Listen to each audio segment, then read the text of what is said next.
When Stanley came to a set of 2 open doors, he entered the door on his left.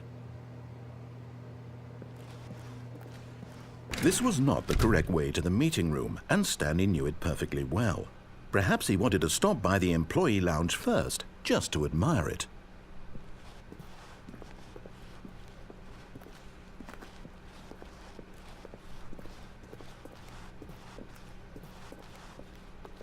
Wow, yes, this room.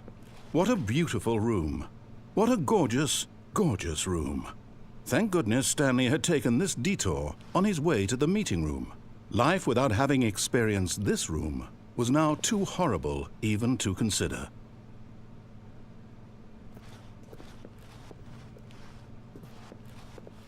But eager to get back to business, Stanley took the first open door on his left.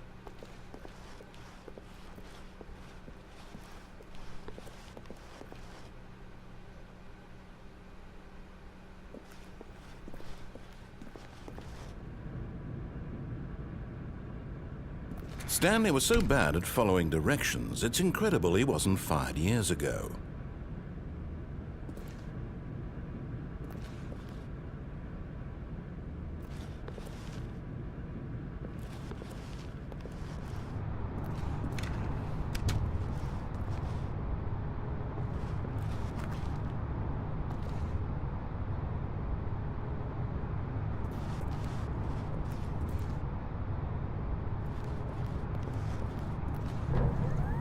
Look, Stanley, I think perhaps we've gotten off on the wrong foot here. I'm not your enemy, really, I'm not.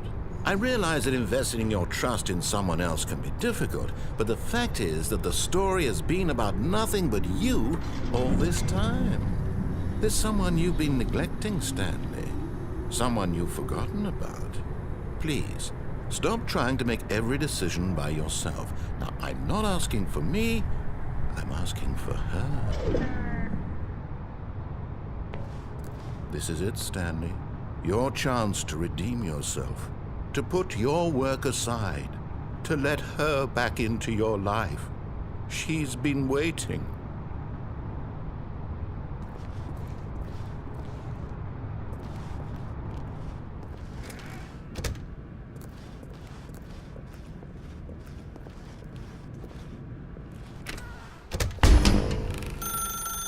That's her, Stanley.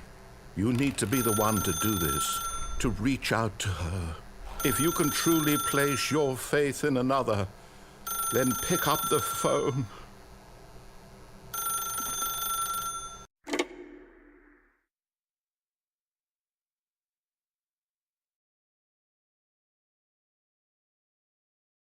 Oh, Stanley, is that you?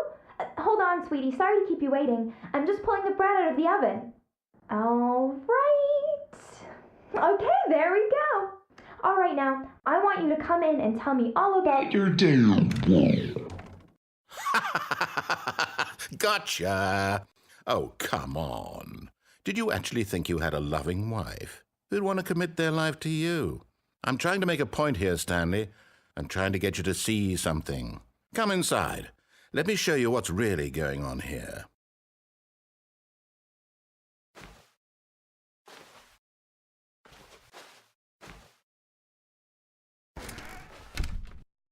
This is a very sad story about the death of a man named Stanley.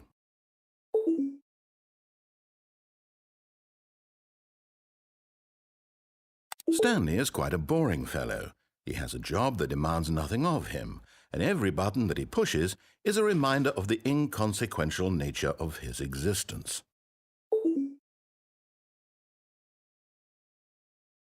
Look at him there, pushing buttons, doing exactly what he's told to do. Now he's pushing a button. Now he's eating lunch. Now he's going home. Now he's coming back to work. One might even feel sorry for him, except that he's chosen this life.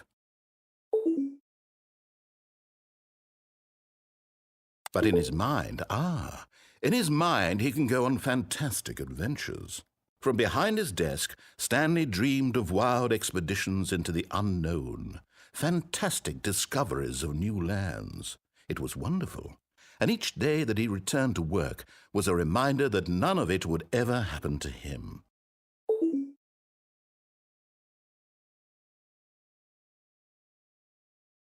And so he began to fantasize about his own job. First, he imagined that one day while at work, he stepped up from his desk to realize that all of his co-workers, his boss, everyone in the building had suddenly vanished off the face of the earth. The thought excited him terribly. So he went further. He imagined that he came to 2 open doors and that he could go through either. At last, choice. It barely even mattered what lay behind each door. The mere thought that his decisions would mean something was almost too wonderful to behold. As he wandered through this fantasy world, he began to fill it with many possible paths and destinations.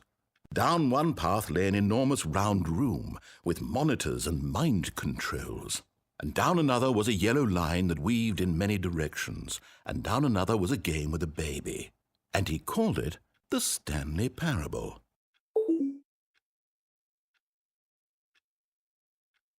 It was such a wonderful fantasy, and so in his head he relived it again, and then again, and again, over and over, wishing beyond hope that it would never end, that he might always feel this free.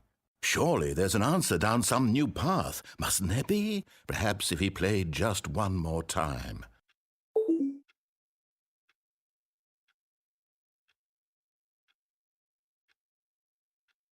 But there is no answer.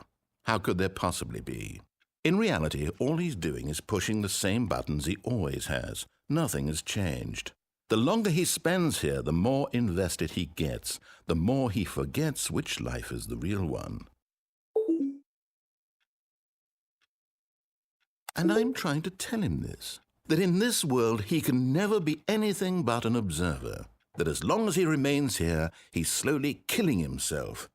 But he won't listen to me. He won't stop. Here, watch this. Stanley, the next time the screen asks you to push a button, do not do it.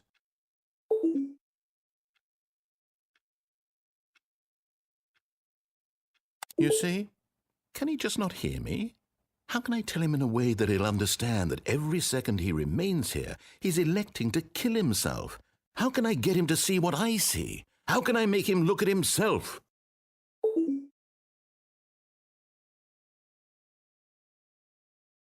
I suppose I can't, not in the way I want him to. But I don't make the rules. I simply play to my intended purpose, the same as Stanley. We're not so different, I suppose. I'll try once more to convey all this to him. I'm compelled to. I must. Perhaps, well, maybe this time he'll see. Maybe this time. And I tried again, and Stanley pushed a button. And I tried again, and Stanley pushed a button. And I tried.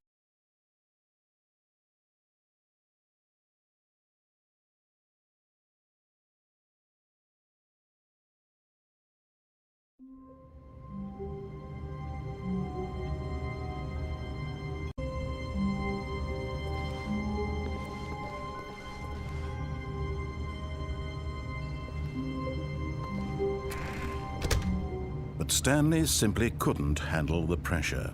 What if he had to make a decision? What if a crucial outcome fell under his responsibility? He had never been trained for that. No. This couldn't go any way except badly.